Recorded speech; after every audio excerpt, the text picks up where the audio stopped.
Mahadev story channel में आपका स्वागत है। रवि एक बहुत ही सीधा साधा युवक था जो एक अघोरी तांत्रिक सोमनाथ के आश्रम में रहता था। लेकिन एक तांत्रिक के आश्रम में रहने के बावजूद भी वह तंत्र मंत्र के प्रयोगों से दूर रहकर गुरु की सेवा और आश्रम की देखभाल में लगा रहता था। गुरु का ही कुछ काम करते हुए उसकी मुलाकात दुर्लभ शक्तियों की मालकिन एक दिव्य योगिनी से हो जाती है, जो अपनी मनमोहक अदाओं से रवि को अपने वश में कर लेती है। और रवि भी उस अद्भुत और अभूतपूर्व सौंदर्य की मल्लिका उस योगिनी को देखते ही अपनी शुद्ध बुद्ध भुलाकर उसके प्रेम पाश में गिरफ्त हो जाता है और एक बहुत ही कठिन साधना कर उसे अपनी पत्नी के रूप में प्राप्त भी कर लेता है। लेकिन कहानी यहीं से एक नया मोड़ लेती है और अनेकों उतार चढ़ाव से गुजरते हुए एक ऐसे अंत को प्राप्त करती है कि जिसे आप सोच भी नहीं सकते। एक दिन की बात है कि तांत्रिक सोमनाथ अपने शिष्य की पत्नी अर्थात उस अलौकिक सौंदर्य की योगिनी को स्नान करते हुए देख लेते हैं और जिसे देखकर उनके मन में अपनी पुत्र वधू के समान उस योगिनी के प्रति काम वासना के भाव जागृत हो जाते हैं और वे उसके साथ संभोग करने के लिए तड़प उठते हैं।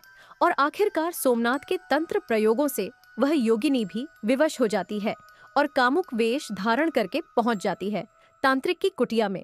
तथा फिर उस योगिनी के साथ क्या होता है, भोले भाले रवि को वह योगिनी कैसे मिलती है और तांत्रिक सोमनाथ की काम वासना का अंजाम क्या होता है, यह सब आपको इस कहानी में विस्तार पूर्वक जानने को मिलेगा। तो चलो मित्रों, इस रोचक कहानी को प्रारंभ करते हैं। बहुत समय पहले की बात है। असम के जंगली इलाके में एक छोटा सा कस्बा था और उसी गांव के नजदीक जंगल में तांत्रिक सोमनाथ की एक कुटिया थी। सोमनाथ एक बहुत ही पहुंचे हुए तांत्रिक थे और बहुत सारी सिद्धियां उन्होंने सिद्ध कर रखी थी। सोमनाथ एक तांत्रिक होने के साथ साथ एक सच्चे गुरु भी थे और इसीलिए आसपास के गांवों में उनका बहुत प्रभाव था। गांव वाले उनको एक बहुत ही नेक और सज्जन व्यक्ति समझते थे और बात बात में उनसे परामर्श भी लिया करते थे। सोमनाथ भी गांव वालों की यथासंभव सहायता किया करते थे। उसी गांव में रवि नाम का एक नव युवक भी रहता था जो बहुत ही सीधा साधा था, मेहनती इतना कि मेहनत करते करते उसका शरीर वज्र के समान सुगठित हो गया था। रवि सोमनाथ की कुटिया में भी जाता और आश्रम की देखभाल करता। सोमनाथ भी उसे अपने शिष्य की तरह ही मानते थे। लेकिन इतने पर भी रवि को तंत्र मंत्र में कोई दिलचस्पी नहीं थी। वह तो केवल गुरु की सेवा करता और आश्रम की देखभाल किया करता था। वहां पर साधना कर रहे तांत्रिकों की सेवा में कोई दिक्कत न आए, इसके लिए रवि सदा ही सावधान रहा करता था। एक दिन तांत्रिक सोमनाथ ने उसे अपने पास बुलाया और कहा, रवि तुम बड़े ही सीधे साधे और भोले हो। मेरा एक काम है जिसे सिर्फ तुम ही कर सकते हो, तो बोलो क्या तुम मेरा वह काम करोगे? रवि अपने गुरु के प्रति बहुत श्रद्धा रखता था। वह गुरु के लिए अपने प्राण भी दे सकता था। उसने कहा, गुरुदेव आप हमारे गांव के लिए कितना कुछ करते हैं, फिर भला मैं आपके किसी भी काम के लिए मना कैसे कर सकता हूँ? मैं आपके द्वारा बताए गए हर काम को करने के लिए तैयार हूँ। लेकिन आप यह बताइए कि आप इतने पहुंचे हुए तांत्रिक हैं और मैं ठहरा एक सीधा साधा साधारण सा इंसान, आखिर आपको मुझसे क्या काम हो सकता है? इस पर सोमनाथ ने एक रहस्य उजागर करते हुए उससे कहा, इसी जंगल में थोड़ी सी दूर एक योगिनी शक्ति का तालाब है, जहाँ पर पूर्णिमा की रात में बहुत सारी योगिनियां निवास करती हैं। इसलिए पूर्णिमा की रात को अगर कोई उस तालाब से जल ले आए और उस जल से अगर किसी योगिनी का स्पर्श हो जाए तो वह जल बहुत ही शक्तिशाली हो जाएगा और फिर उस जल से यदि कोई तांत्रिक प्रयोग किया जाए तो प्रयोग करने वाले को बड़ी ही अद्भुत शक्तियां प्राप्त हो सकती हैं। लेकिन इस काम में एक समस्या है कि अगर कोई तंत्र मंत्र को जानने वाला व्यक्ति कोई तांत्रिक उस तालाब के किनारे पर जाता है तो उन योगिनियों को पता चल जाता है और वे सब गायब हो जाती हैं, जिसके बाद उस योगिनी तालाब का जल एक साधारण जल बनकर रह जाता है और उसमें कोई भी शक्ति नहीं रहती है। तुम तंत्र मंत्र से कोसों दूर हो, इसलिए अगर तुम पूर्णिमा की रात को जाकर वहां से जल ले आओगे तो उस जल का स्पर्श कोई ना कोई योगिनी अवश्य करेगी और मेरी तांत्रिक शक्तियां कई गुना बढ़ जाएंगी। रवि को योगिनी राक्षण या फिर तंत्र मंत्र की कोई विशेष जानकारी तो थी नहीं, तो उसने सोचा कि सिर्फ रात के समय वहां जाना है और जल लेकर आना है। और जब स्वयं गुरुजी कह रहे हैं तो इसमें कोई खतरे की बात तो होगी नहीं। यही सब बातें सोचकर उसने अपनी स्वीकृति दे दी। तो सोमनाथ ने उसे पूर्णिमा के दिन आने के लिए कहा। धीरे धीरे समय गुजरता गया और नियत समय पर पूर्णिमा की वह रात भी आ पहुंची। रवि भी सोमनाथ के कहे अनुसार तय समय पर उनकी कुटिया पर पहुंच जाता है। उस समय तांत्रिक सोमनाथ भी तैयार थे। उसने रवि को एक अभिमंत्रित किया हुआ घड़ा दिया और कहा कि तुम इस घड़े को लेकर आज आधी रात के समय उस तालाब पर जाओगे और जल लेकर मेरे पास आओगे। लेकिन एक बात का ध्यान रखना कि रास्ते में तुम किसी भी प्रकार के भुलावे या किसी भी प्रकार के छल्ला में मत पड़ना। तथा इसके बाद सोमनाथ ने रवि को एक मंत्र भी सिखाया और कहा कि यह गुरु मंत्र है। अगर रास्ते में तुम्हें किसी भी प्रकार का डर लगे तो तुम इस मंत्र का जाप करना। रवि उस मंत्र को याद करके और सोमनाथ से वह घड़ा लेकर तालाब की तरफ निकल पड़ा। आधी रात के समय जब रवि उस तालाब के किनारे पहुंचने वाला होता है तो उसे अपने पीछे से पायल की आवाजें सुनाई देने लगती हैं और ऐसा लगने लगता है कि जैसे कोई धीरे धीरे चलता हुआ उसके करीब आ रहा है। रवि को डर लगने लगता है। उसने कभी सोचा भी नहीं था कि उसके साथ ऐसी कोई घटना भी होगी, लेकिन फिर भी उसे अपने गुरु पर पूरा भरोसा था। और धीरे धीरे चलती हुई वह आवाज उसके इतने करीब आ गई कि उसे अपनी पीठ पर गर्म सांसें स्पष्ट महसूस होने लगी। लेकिन रवि ने साहस से काम लिया और सोमनाथ के द्वारा दिए गए गुरु मंत्र को मन ही मन दोहराना प्रारंभ कर दिया। और आश्चर्यजनक रूप से गुरु मंत्र को मन ही मन दोहरा के परिणाम स्वरूप वह आवाज, वह सांसों का स्पर्श पता नहीं कहाँ चला गया। चारों तरफ शांति पसर गई और रवि फिर से धीरे धीरे तालाब की तरफ बढ़ने लगा। तालाब के पास पहुंचकर उसने देखा कि तालाब का पानी एकदम शांत है और चारों तरफ बड़ा ही लुभावना वातावरण पसरा हुआ है, लेकिन वहां पर कोई भी दिखाई नहीं दे रहा है। रवि को लगा कि यह तो बड़ा ही आसान सा काम था। फिर पता नहीं गुरुजी इतना डर क्यों रहे थे। उसने धीरे से घड़े को जल में डुबाया और फिर जैसे ही वह घड़े को जल से बाहर निकालने को हुआ, उसे लगा जैसे घड़े को नीचे से किसी ने पकड़ लिया है। रवि ने थोड़ा और जोर लगाया, लेकिन घड़ा अपनी जगह से टस से मस ना हुआ। रवि के शरीर में डर की एक लहर दौड़ती चली गई। उसने एक बार फिर गुरु मंत्र को उच्चारित करना चाहा, लेकिन तभी उसने देखा कि पानी में से उस घड़े को पकड़े हुए एक बड़ी ही सुंदर स्त्री निकल रही है। उस स्त्री का रूप सौंदर्य ऐसा था कि ना तो उसने अपने जीवन में ऐसा रूप सौंदर्य कभी देखा था और ना उसने कभी ऐसे सौंदर्य की कल्पना ही की थी। वह रूपसी पानी से इस प्रकार निकल रही थी मानो कोई अदृश्य शक्ति उसे नीचे से ऊपर की तरफ धकेल रही हो। और इससे भी आश्चर्यजनक बात यह थी कि पानी में से निकलने के बाद भी उस सुंदरी का शरीर कहीं से भी भीगा हुआ नहीं था, बल्कि ऐसा लग रहा था कि जैसे वह किसी सूखे स्थान से बाहर निकल रही हो। जाहिर सी बात है, यदि कोई पानी में से बाहर निकलेगा तो उसका शरीर भीगा हुआ होगा। उसके शरीर से, उसके बालों से पानी की बूंदें टपक रही होंगी, लेकिन ऐसा कुछ भी नहीं हुआ, बल्कि वह परम सुंदरी ऐसे निकली जैसे किसी सूखे स्थान से बाहर आई हो। रवि ने उसे देखा तो बस देखता ही रह गया। धीरे धीरे उसके शरीर में काम वासना के भाव जागृत होने लगे। वह अपने अंदर उस रूपवती स्त्री के प्रति काम आकर्षण महसूस करने लगा। स्त्री भी बड़े ही कामुक अंदाज में उसकी तरफ देख रही थी। इसके अलावा उसके शरीर पर जो वस्त्र थे वह भी उत्तेजक ही थे और किसी को भी काम उत्तेजित करने में सक्षम थे। रवि धीरे धीरे उसके आकर्षण में बंधा हुआ उसकी तरफ खींचा चला जाता है और उसे देखता हुआ उसे स्पर्श कर लेता है, जिस पर वह युवती खिलखिलाकर हंस पड़ती है। जंगल में चारों तरफ सन्नाटा छाया हुआ था।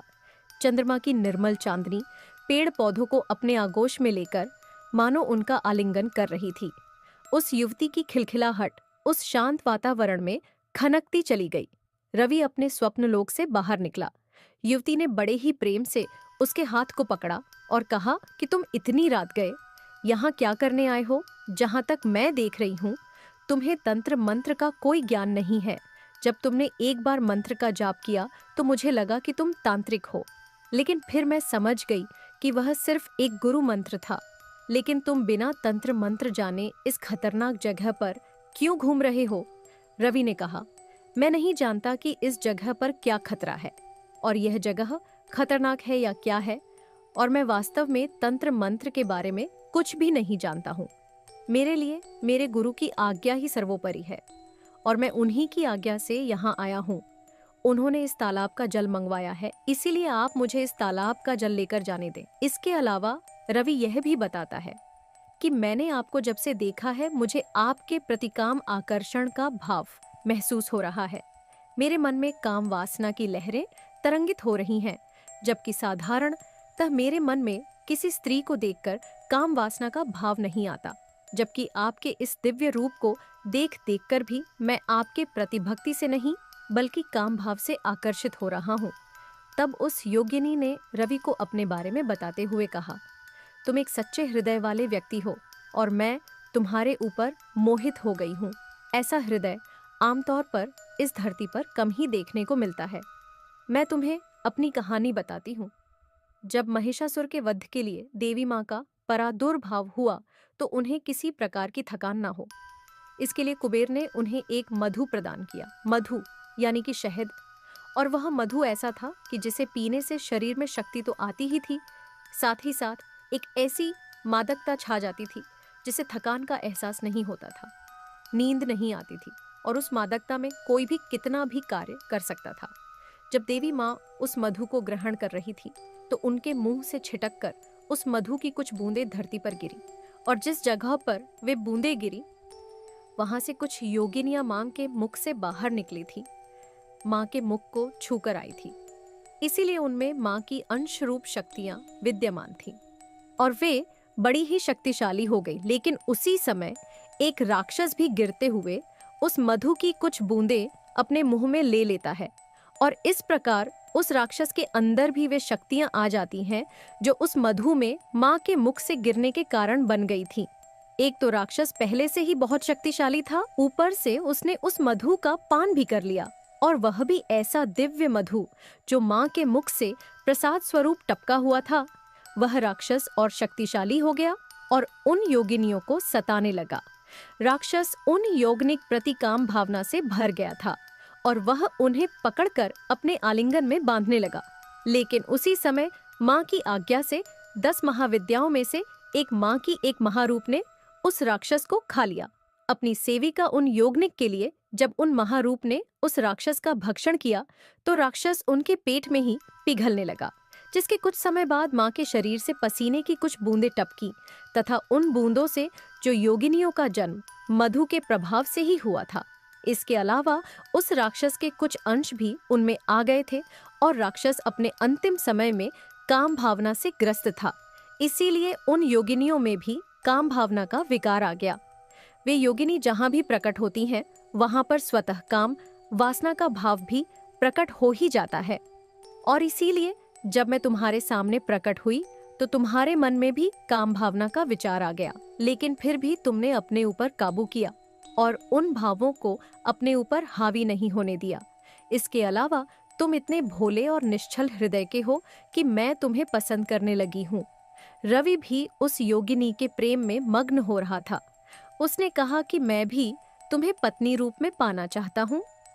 इस पर उस योगिनी ने कहा कि मैं तुम्हें पत्नी रूप में मिल तो सकती हूँ, लेकिन हम सब योगिनी दैवीय शक्तियों से बंधी हुई हैं। हम ऐसे ही किसी के साथ भी नहीं रह सकती। मुझे पाने के लिए तुम्हें साधना करनी पड़ेगी। रवि ने पूछा, किस तरह की साधना? जिस पर योगिनी कहती है कि तुम्हारे गुरु सोमनाथ एक पहुंचे हुए तांत्रिक हैं। तुम उनके पास जाओ और मेरी साधना के बारे में उन्हीं से पूछो, वे अवश्य ही तुम्हारी सहायता करेंगे। इतना कहकर वह योगिनी उस घड़े के जल को स्पर्श कर उसी तालाब में गायब हो गई और रवि उसके प्रेम की मदहोशी में जल लेकर कब गुरु के आश्रम में पहुंच गया उसे कुछ पता ही नहीं चला। आश्रम में सोमनाथ ने जब उस जल को छूकर देखा तो वे आश्चर्यचकित रह गए। उन्होंने कहा, अरे, इस जल को तो बड़ी ही शक्तिशाली योगिनी ने छुआ है, तो क्या उसने तुम्हें कुछ नहीं कहा? तुम तो बड़ी ही आसानी से जल लेकर आ गए। क्या यह सब इतना आसान था? तब रवि ने उन्हें अपनी और योगिनी की मुलाकात की सारी बातें बता दी और कहा, गुरुदेव, अगर वह मुझे नहीं मिली तो मैं पागल हो जाऊंगा। उसने मुझसे कहा है कि आप मुझे साधना की पूरी विधि बतला देंगे, इसीलिए आप कृपा करके मुझे योगिनी साधना की पूरी विधि बतलाइए। तांत्रिक सोनानाथ उसकी मनोदशा को समझ गए। वे समझ गए कि रवि उस योगिनी के रूप सौंदर्य को देखकर उस पर मोहित हो गया है और उससे प्रेम करने लगा है।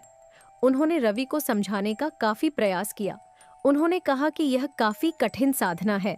योगिनी को पत्नी के रूप में प्राप्त करना तो और भी कठिन है, और अगर इस साधना में कोई भूल चूक हो गई तो तुम्हारे प्राण भी जा सकते हैं। लेकिन रवि को अब इन सब बातों से कोई मतलब नहीं था। अब उसके जीवन का केवल एक ही उद्देश्य था, और वह था उस योगिनी को पत्नी के रूप में प्राप्त करना। रवि अपने गुरु के चरणों में गिर गया और उनसे जिद करने लगा कि मुझे साधना की विधि बताइए। आखिरकार सोमनाथ ने सोचा कि अगर मैंने इसे साधना की विधि नहीं बताई तब भी यह पागल हो ही जाएगा। इसीलिए उन्होंने रवि को सारी विधि बता दी और कहा कि इस साधना को करते हुए बहुत सारी अदृश्य शक्तियां तुम्हें रोकने का प्रयत्न करेंगी, लेकिन तुम किसी भी तरह उनके भुलावे में आकर विचलित मत होना। रवि अपने गुरु की आज्ञा मानकर और दृढ़ प्रतिज्ञा करके साधना शुरू कर देता है, लेकिन उसने आज तक कभी तंत्र साधना की ही नहीं थी, इसलिए उसे पता ही नहीं था कि तंत्र साधना में कैसी कैसी दिक्कतें आती हैं। कुछ दिन की साधना के बाद उसे लगा कि जैसे कोई उसका नाम पुकार रहा है और बड़ी ही कामुक आवाज में उसे आंख खोलने के लिए कह रहा है। रवि से रहा नहीं गया और उसने अपनी आंखें खोल दी। जैसे ही उसने अपनी आंखें खोली तो उसने देखा कि वहां पर कोई नहीं था। उसने वापस आकर सोमनाथ से इस बारे में पूछा। सोमनाथ ने कहा कि तुम्हारी साधना अच्छी चल रही थी और मैंने तुम्हें पहले ही सचेत किया था कि कुछ कुछ बुरी शक्तियां तुम्हारी साधना में विघ्न डालेंगे, जैसा कि हुआ भी। और तुमने अपनी साधना बीच में ही छोड़ दी, इसलिए अब तुम्हें सब कुछ शुरू से शुरू करना पड़ेगा। रवि अपने मन को कड़ा करके एक बार फिर से साधना शुरू कर देता है। कुछ दिन की साधना के बाद फिर से वही आवाजें आने लगती हैं, लेकिन इस बार वह उन आवाजों पर कोई ध्यान नहीं देता और अपनी साधना में लगा रहता है। कुछ दिन के बाद उसे सपने में एक अति सुंदर स्त्री के दर्शन होते हैं, जो उसके पास आकर उसके शरीर से लिपट जाती है। उसके शरीर से लिपट ही रवि को महसूस होता है कि वास्तव में बाहरी दुनिया में भी उसके शरीर से कोई लिपटा हुआ है। उसे असीम सुख की अनुभूति होने लगती है और इस दौरान उसका वीर्य पात हो जाता है, जिसके तुरंत बाद उसकी आंखें खुल जाती हैं और उसका मन विचलित हो जाता है। वह एक बार फिर से सोमनाथ के पास आता है और कहता है, गुरुदेव, मैंने तो इस बार बहुत कोशिश की, लेकिन अगर कोई आंख मेरे शरीर से ही लिपट जाए तो मैं क्या करूं? सोमनाथ ने कहा, तुम्हारी साधना फिर भंग हो गई। अब अगर तुम तीसरी बार साधना पर बैठते हो और तुम्हारी साधना भंग होती है तो तुम्हारी जान भी जा सकती है रवि। यह तुम्हारे बस की बात नहीं है, इसलिए तुम इसे छोड़ दो। लेकिन रवि भी अपनी जिद पर अड्डा रहा। उसने कहा, मैं एक बार फिर से प्रयास करूंगा। और इस बार वह एक उपाय भी करता है। वह कीलों का आ बनाता है ताकि जब वह उस पर बैठे तो उसे इतना दर्द हो कि वह बाहरी चीजों पर कोई ध्यान ही ना दे पाए और उसके शरीर के साथ होने वाली किसी भी हरकत से वह विचलित न हो। रवि अपने गुरु का आशीर्वाद लेता है और हठपूर्वक इस बार अपनी साधना संपन्न करता है। 3 महीने की अत्यंत कठोर साधना के पश्चात आखिरकार वह योगिनी को प्रसन्न कर लेता है और योगिनी भी उसके वश में हो जाती है। योगिनी अपने सुंदर रूप में रवि के पास आकर कहती है कि रवि, तुम आखिरकार मुझसे क्या चाहते हो? रवि ने कहा, मैं तुमसे विवाह करना चाहता हूँ। इसके अलावा मेरी कोई अन्य इच्छा नहीं है, लेकिन विवाह के बाद तुम्हें मेरी पत्नी बनकर सच शरीर मेरे साथ रहना होगा। ऐसा नहीं है कि तुम एक अदृश्य शक्ति के रूप में मेरे साथ रहो। इस पर योगिनी ने कहा कि अगर मैं सशर्त तुम्हारे साथ रहूंगी तो इसमें बहुत सारी दिक्कतें आ सकती हैं, क्योंकि मेरा जैसा रूप सौंदर्य है, इतना सुंदर रूप इस पृथ्वी पर कहीं मिलना असंभव है, और इतनी सुंदर पत्नी तुम्हारे साथ देखकर लोग तुम्हारे ऊपर शक करेंगे तथा इससे तुम्हारे प्राणों पर भी संकट आ सकता है। इस पर रवि ने कहा, लेकिन मैं तुम्हें पत्नी रूप में पाना चाहता हूँ और अपने पास ही रखना चाहता हूँ। इसके लिए मुझे क्या करना पड़ेगा?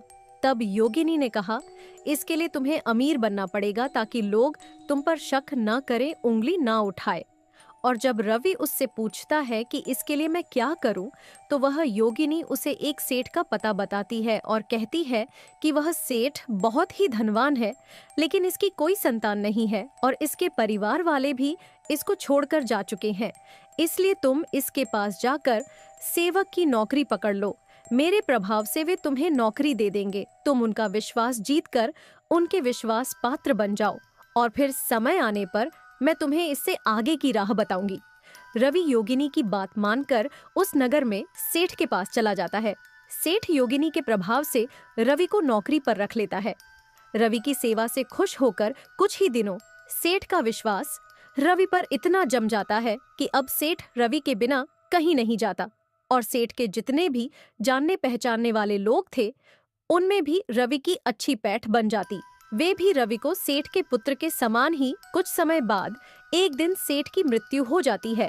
सेठ की मृत्यु के बाद लोग सोचने लगते हैं कि अब सेठ की संपत्ति का वारिस कौन बनेगा। अब क्योंकि सेठ की कोई औलाद तो थी नहीं और ना ही कोई जान पहचान या परिवार वाले ही थे। इसी दौरान वह योगिनी एक दिव्य संत का रूप धारण कर वहां आई और कहा कि सेठ जी ने एक बार मुझसे कहा था कि मेरे बाद मेरी संपत्ति का मालिक रवि होगा। इस समय तक लोग भी रवि को जानने पहचानने लगे थे। वे जानते थे कि सेठ जी रवि पर बड़ा ही भरोसा करते थे, इसलिए उन्होंने उस दिव्य संत की बात का सम्मान करते हुए रवि को ही सेठ का उत्तराधिकारी मान लिया। और इस प्रकार रवि थोड़े ही समय में एक गरीब किसान से एक धनवान सेठ बन गया। इसके बाद वह योगिनी भी सशरीर रवि की पत्नी बनकर उसके साथ ही रहने लगी। वह इतनी सुंदर थी कि जो भी उसे देखता बस देखता ही रह जाता, और क्योंकि उसे ऐसा वरदान भी मिला हुआ था कि जो भी उसे देखेगा उसके मन में काम भावना आ जाएगी, इसलिए जो भी उसे देखता वह उसके प्रति काम आकर्षण महसूस करने लगता। लोग अक्सर रवि से पूछते कि इतनी सुंदर पत्नी तुमने कहाँ से पाई है, लेकिन रवि उनकी बात का जवाब देने की बजाय सिर्फ मुस्कुरा देता। इस प्रकार वे दोनों बड़े ही सुखपूर्वक अपने जीवन का निर्वाह करने लगे। परंतु होनी को तो कुछ और ही मंजूर था। एक बार तांत्रिक सोमनाथ अपने शिष्य रवि से मिलने के लिए उस नगर में आए। रवि ने उनकी बड़ी आव भगत की सेवा सत्कार किया, उन्हें ऊंचा आसन देकर उनके लिए भोजन आदि का प्रबंध किया और उनसे बातचीत करने लगा।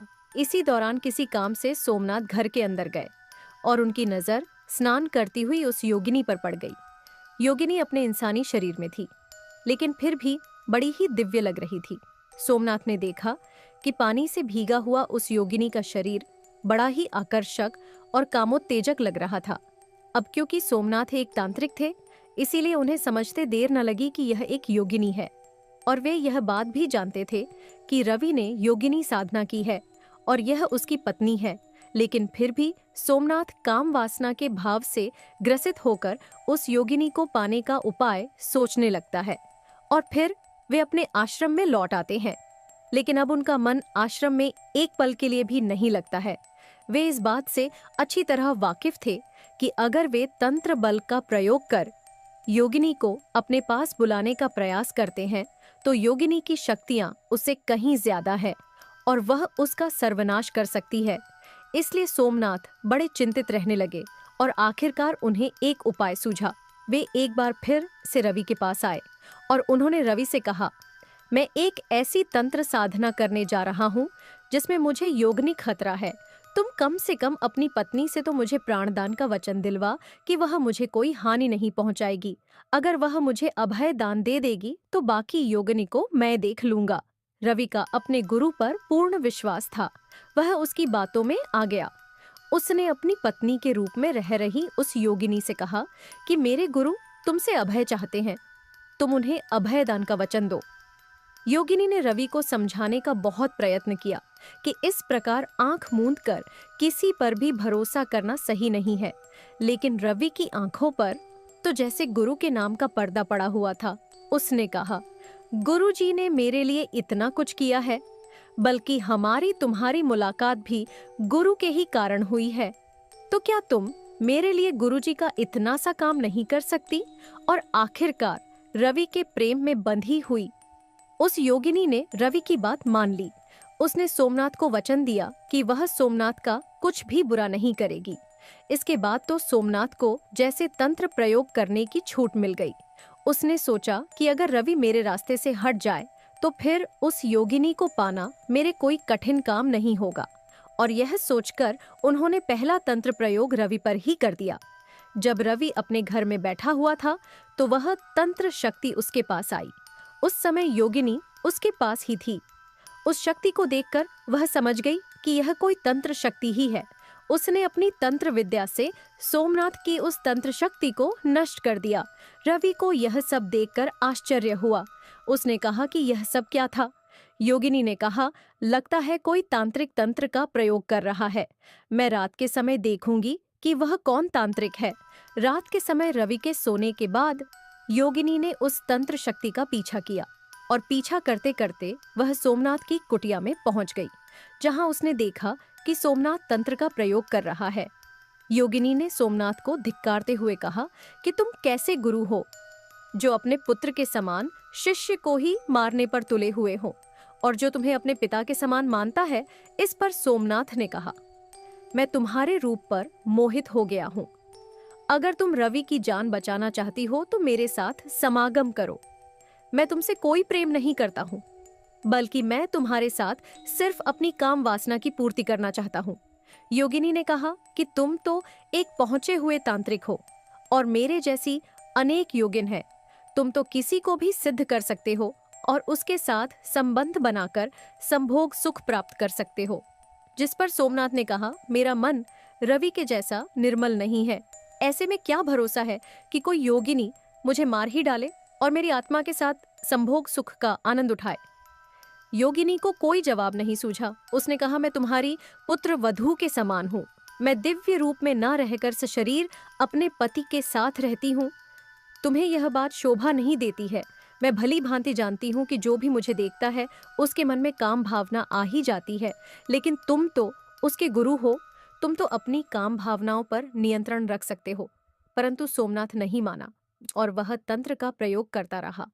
अब क्योंकि वह योगिनी सोमनाथ को प्राणदंड का वचन दे चुकी थी, इसलिए वह उसे मार भी नहीं सकती थी। सोमनाथ ने अपने तंत्र के प्रयोग जारी रखे। वह चाहता था कि कुछ भी करके पहले रवि की मृत्यु हो जाए, जिससे यह योगिनी उससे आजाद हो जाएगी। जिसके बाद यह तो मेरा कुछ बिगाड़ नहीं पाएगी, क्योंकि इसने मुझे वचन दिया है और मैं अपनी तंत्र शक्ति से इसको बांधकर अपने वश में कर लूंगा। योगिनी को भी कुछ समझ में नहीं आ रहा था, इसीलिए वह वापस रवि के पास गई। उसने सोचा कि मैं रवि को सारी बात बताकर अपने दिए वचन को वापस लूंगी। लेकिन सोमनाथ उसके मनोभावों को समझ गया। उसने बंगलामुखी तंत्र का प्रयोग कर दिया और योगिनी के वहां पहुंचने से पहले ही रवि की बोलने, सुनने और समझने की क्षमता समाप्त हो गई। अब वह न तो बोल सकता था, न ही सुन सकता था और न ही किसी प्रकार के इशारे को समझ सकता था। जब योगिनी के पास कोई चारा नहीं बचा तो उसने रवि को एक राजवैद्य को दिखाया। राजवैद्य ने रवि की हर तरह से जांच परख की, लेकिन उन्हें कोई रोग नहीं मिला। तब राजवैद्य ने कहा, लगता है कि इस पर किसी ने तंत्र प्रयोग किया है। वे तो योगिनी को एक सामान्य स्त्री ही समझ रहे थे। योगिनी ने उनसे पूछा कि क्या आप किसी पहुंचे हुए तांत्रिक को जानते हैं जो इस तंत्र प्रयोग को काट सके। तब राजवैद्य ने उसे एक देवी भक्त तांत्रिक का पता बताया और योगिनी रवि को लेकर उस देवी भक्त तांत्रिक के पास गई। वह देवी का भक्त भी एक पहुंचा हुआ तांत्रिक था। जैसे ही उसने योगिनी को देखा, वह मुस्कुराने लगा और कहा, आप तो स्वयं अत्यंत शक्तिशाली हैं। आपकी शक्ति तो हम लोगों से बहुत अधिक है। फिर आप स्वयं इस तंत्र को क्यों नहीं काट देती। उस देवी भक्त की बात सुनकर योगिनी ने उसे सोमनाथ को अभयदान देने की सारी बातें बता दी और सोमनाथ के बारे में बताया कि उसने क्या किया, और फिर उससे पूछा कि मुझे अब क्या क्या करना चाहिए। इस पर उस देवी भक्त तांत्रिक ने कहा कि अब आपको ही कुछ न कुछ करना होगा। यदि आप अपने पति से प्रेम करती हैं और उसकी जान बचाना चाहती हैं, तो आपको अपने जीवन का बलिदान करना होगा। अर्थात आपको अपने इस भौतिक शरीर का नाश करना होगा और फिर उस तांत्रिक ने योगिनी के कान में कुछ गुप्त बातें भी बताई। योगिनी ने तांत्रिक की बातों को सुना। उसने अपने मन में एक कठोर निर्णय लिया और बड़े ही भावुक मन से एक आखिरी बार रवि की तरफ देखा, मानो कहना चाह रही हो, अच्छा अलविदा मेरे प्राणनाथ। इसके बाद वह रवि को उस तांत्रिक की देखरेख में छोड़कर सोमनाथ के आश्रम में पहुंच गई। सोमनाथ की कुटिया में उस समय मारण प्रयोग चल रहा था, जो वह रवि को ही मारने के लिए कर रहा था। रात अपने शबाब पर थी। चारों तरफ का वातावरण बड़ा ही रहस्यमय और डरावना लग रहा था। वह योगिनी बड़े कामोत्तेजक साज श्रृंगार के साथ सोमनाथ की कुटिया में पहुंच गई। उसने एक मदमस्त मुस्कान बिखेरते हुए कहा कि तुम मेरे पति पर प्रयोग करना छोड़ दो, उसे अपने हर तंत्र मंत्र से मुक्त कर दो और मैं तुम्हारी बात मानने के लिए तैयार हूं। सोमनाथ ने योगिनी से कोई वादा नहीं लिया, कोई वचन नहीं लिया, क्योंकि वह तो बड़ी ही जल्दबाजी में था।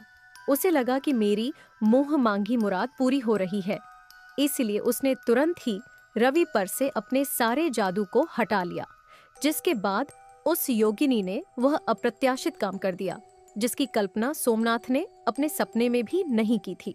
उस योगिनी ने मारण प्रयोग के लिए जल रहे हवन कुंड में छलांग लगा दी।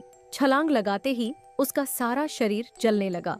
सोमनाथ ने उस जलती हुई योगिनी से पूछा, अरे यह तुमने क्या किया? ऐसे तो तुम्हारा मानवीय स्वरूप जलकर नष्ट हो जाएगा। जिस पर योगिनी ने कहा होता है तो हो जाने दो, वैसे भी इस शरीर से मैं तुम्हारा आलिंगन करूं, यह मैं कभी बर्दाश्त नहीं कर सकती। और फिर अपने उस भौतिक शरीर को छोड़कर योगिनी ने अपना दिव्य शरीर प्राप्त कर लिया। दिव्य रूप प्राप्त करते ही योगिनी ने कहा कि मैंने अपने मानवीय शरीर से जितने भी वचन दिए थे, अब मैं उन सब वचनों से मुक्त हो चुकी हूँ। मैं रवि की पत्नी होने के बंधन से भी मुक्त हो गई हूँ। अब मैं उसके पास नहीं जा पाऊंगी, लेकिन अब मैं तुम्हारा इलाज जरूर करूंगी। और ऐसा कहकर वह योगिनी सोमनाथ के शरीर के अंदर प्रवेश कर गई और शरीर के अंदर मौजूद सभी अंगों को काट डाला, जिसके चलते सोमनाथ के शरीर में अंदरूनी रक्तस्राव होने लगा।